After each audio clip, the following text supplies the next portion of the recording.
Filson's rugged twill briefcase is one of the most iconic briefcases of all time, especially if you're talking about cotton briefcases. The New York Times actually named it the best tough briefcase, and the Wall Street Journal had this great article where they called it ubiquitous and said that 80% of all New York males between 25 and 45 own at least one Filson bag. I actually happen to be one of them. As far as the twill goes, I actually have their large duffel bag here in the same material that I used to carry boots all over New York City in. But I wanted to get the lay of the land for leather bags. I've been doing a lot of videos on leather bags for men lately. I've tried out Crovar's briefcase, I've tried out Satchel & Page's briefcase, I've tried out the ones from Kodiak and a few others as well. So I figured, what kind of sort of heritagey, timeless, like well-made men's goods kind of guy would I be if I didn't look at what Filson had to offer when it came to leather bags? And they really offer this and only this. This is Filson's briefcase, the leather version. So let's take a closer look at it. All right, so this leather is from the 150-year-old Pennsylvania tannery Wickett and Craig, one of the very few remaining American tanneries that focuses exclusively on vegetable tanned leather. Now, using vegetable tanned leather is very consistent with Filson's old-fashioned, ultra-durable brand image. Veg tanning is the way we've made leather for thousands of years, unlike the much quicker and cheaper chrome tanning, which was invented in the 19th century. I've got a whole video about that whole thing, up here, up there, somewhere in the corner. Now, Red Wings leathers are all chrome tan, saddlebacks are all chrome tan. I'm not saying if it's chrome tan, it's bad quality, but for a lot of guys, if they're gonna get an expensive leather bag, it's like veg tanned or nothing. Partly because it lasts a little bit longer, because veg tanning is less harsh on the fibers, but also because there are plenty of reasons to want chrome tanned boots, because it's softer, it breaks in more easily, it's more comfy from the get-go. But with bags, you're not wearing this, so you have fewer reasons to prefer chrome tanned leather. So as far as how it's made, Filson says this is a proprietary leather they devised with Wickett and Craig just for Filson. They wrote on their site, quote, "We worked with our longtime partner to develop this special boot-grade leather that is weather and saltwater resistant." So there are some misconceptions. This whole bag is made from bridle leather, which is tend to be really strong and flexible enough for use in bridles. But it's just the accents, like the handle, the trim on the zippers. The rest of it is what they call 3.5 ounce waterproof vegetable tanned leather. That is, saltwater resistant. Now that weatherproofness might be the worst thing about the bag, or it might be the best thing about the bag. Online, one guy said the treatment rubbed off on his pants and ruined 2 pairs of trousers, but the main downside is that the leather has a kind of coating to give it some extra water repellency. And that coating, I actually showed this to a friend of mine who makes veg tan leather bags, and at first he thought it was chrome tan because there wasn't the kind of color depth or hand feel you typically get in veg tan stuff. He was just tripped up by the coating, which gives it like a slightly more plasticky appearance. It is indeed vegetable tanned leather, and it's made in the US, and it's very, very long lasting and everything else. But yeah, it doesn't look quite the same as the veg tan leathers because of the coating, is the point I'm trying to make here. The last thing I'll say about the leather before we talk about the construction is that the leather is actually quite thin. It's 3.5 ounces. I'd say the average robust leather bag is at least 5 ounces or 2 millimeters thick. Now that saves weight. It keeps it light. Like, there's an argument that the thinness makes it a more practical bag than my 7-pound saddleback briefcase. So this one's a lot easier to carry around. It's much lighter. Plus it's a briefcase. And because it's leather, it's dressier than their twill briefcases. You can take it to dressy environments and everything. Whereas in dressy environments, maybe you don't want the thickest leather on earth. You want something that's like lighter and smart looking. Just keep in mind that, although it is pricey and it is veg tan and it's high quality, this is not the most substantial leather in the world, which bothers some guys. All right, so what has Filson done with this leather?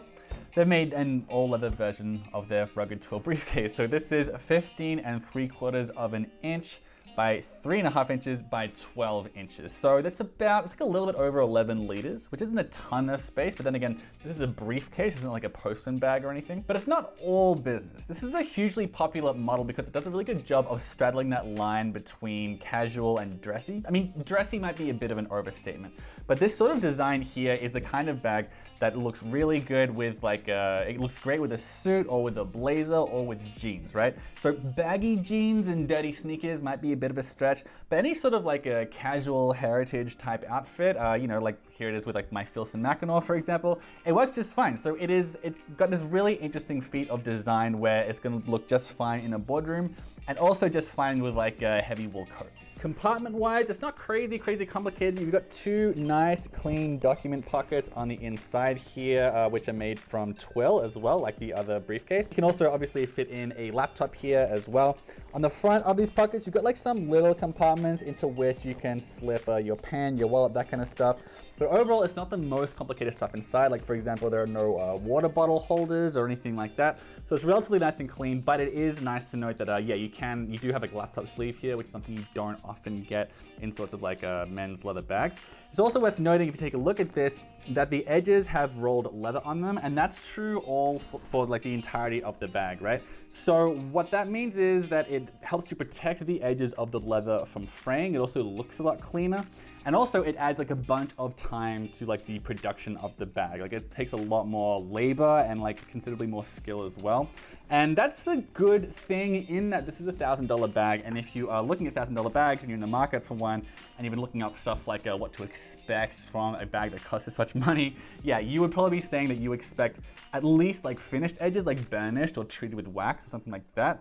But the average guys are gonna say, those edges better be rolled if I'm spending this much money. And you'll be glad to know that, yeah, the edges are indeed rolled here. So that's like it's a sign of a higher quality bag, and also it's a bit more protective of the leather as well, just a bit. On the top to carry the bag, if you're not using the shoulder strap, that is, you've got these bridle leather handles from Wicked and Craig as well. I guess I should note that you don't have a clasp here to like keep the handles together like that, which means that when you're not using them, they sort of dangle down the side like that. It's somewhat controversial when it comes to design. There are a lot of Filson bags, including like my duffel here on the ground, that you have the option of buttoning these two together like this. Now, the fact that you don't have that option here does indeed mean that you know, they're less bulky on the handles, and like you could definitely argue more professional looking as well.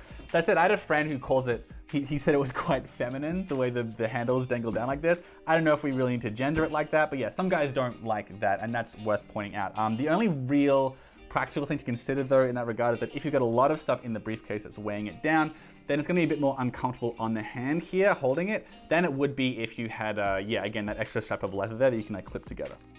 So if we keep moving around the exterior of the bag, you can see here, this is like just one single piece of leather, and Filson uses one single piece of leather wherever possible. You can see it's the same here, just one panel there. Even going around the exterior here, you're not getting creases on the corners here. This is one piece, it does end here, but nonetheless, that is a nice look to it. Practically speaking, like the only real potential advantage of having single panels of leather is that it gives the bag fewer places to tear, which might seem a bit silly, but you know, over time, you know, 100 years from now, and you are indeed expected to keep this for 100 years, maybe that would happen.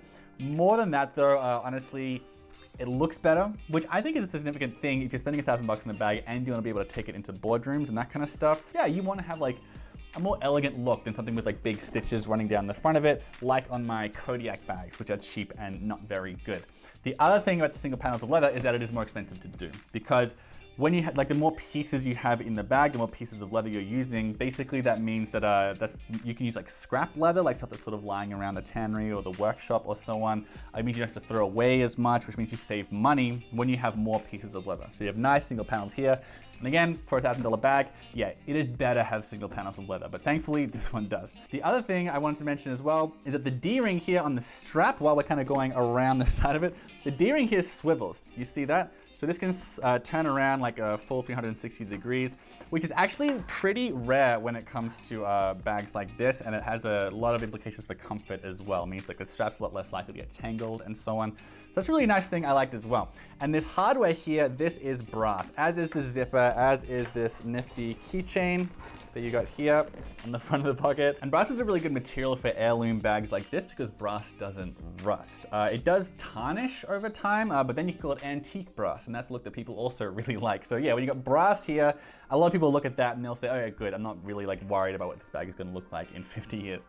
The last thing I wanted to point out, and this is something that a lot of people would miss looking at this bag, is the stitching is all done internally. Not all the stitching, I mean, like on the edges here, you can see these stitches, but like here along these panels of leather, you can actually see the stitching. And that's because the stitching is like, they do it with a machine, then they turn the bag over, and then pull it inside out. You're giving this really, really nice, clean look here that like a lot of people, and especially like leather crafters, like I've got a friend who makes leather bags for a living. That's like the first thing he noticed. That's a sign of skill and a sign of like value as well. It means more work has gone into that. So although the leather is a little bit on the thin side, which might actually make it like more dressy in some people's eyes, this is still a premium bag. You can tell that a lot of work has gone into it. You got the rivets, the stress points, you got single pieces of leather, you got the rolled edges, you got the internal stitching. All of these are signs that like plenty of labor has gone into making this bag. Now, as far as the price goes, this bag costs $995, which is $1,000, which is a lot of money for a bag. Filson is pretty well known for being on the pricey side, right? And sometimes I agree that it's overpriced. Like I have a canvas backpack from them that is just shy of 400 bucks. It's just wax canvas. It has some vital leather on it, but that's a bit too much. On the other hand, I have their wool Mackinac Cruiser, which is like an amazing wool jacket that's gonna last for 100 years. And that is like, yeah, I think it was like $390. It was under $400. That one I think is actually very good value for what you're getting. So I don't think everything that Filson makes is overpriced. But this bag is overpriced, right? Like I get that it's from an American tannery and it's made in America, like I understand that. But nonetheless, like Frank Clegg, that's often seen as like the best, fanciest briefcase you can get. I mean, that's not true if you're someone who thinks like Prada and Coach and Louis Vuitton, that sort of stuff is like really important. That stuff is thousands of dollars. But generally speaking, if you're looking around for people's list of like best men's leather briefcases, oftentimes Frank Clegg is on there, and Frank Clegg has plenty of bags that are under $1,000, like they're like in the $700-ish price range. This is American veg tan leather. Those bags are European veg tan leather, I believe. But shouldn't that mean that they are going to be more expensive if they're imported? Anyway, my point here is that this is a very high quality bag, and it also has the design is like very unique as well. That's worth pointing out here. Like this, the storm flap here, and the way the whole thing is put together. Filson they deserve the reputation for making a briefcase that is pretty versatile. Like it does work in a boardroom, it works in more casual outfits and so on. That's definitely not true of most briefcases. I think if you're gonna ask why should I spend an extra couple $100 on this briefcase, I would say the versatility in that regard, and also the lifetime warranty, which you don't get with a lot of other companies. So those two things, arguably that makes it worth the extra. In my opinion, it still should be a good $200 cheaper. All right, so that's up some pros and cons. Pros, I kind of just talked about the design a little bit, but it's just like a really nice balance of unconventional and classic. Like it's functional, but it's not garish or overbuilt. It's not like covered in buckles that jangle or anything as you walk around like a lot of other leather briefcases out there. You got this nice storm flap here, the big external pockets for your newspaper or whatever. It's a good balance of functional and also like a classic look. It has a lot of signifiers that plenty of labor has gone into the product itself. Like I mentioned earlier, the single panels of leather, the rolled edges here, the rivets, the stress points, the internal stitching is a big deal as well. All this stuff they are signifiers of like a higher quality bag. That's definitely worth pointing out.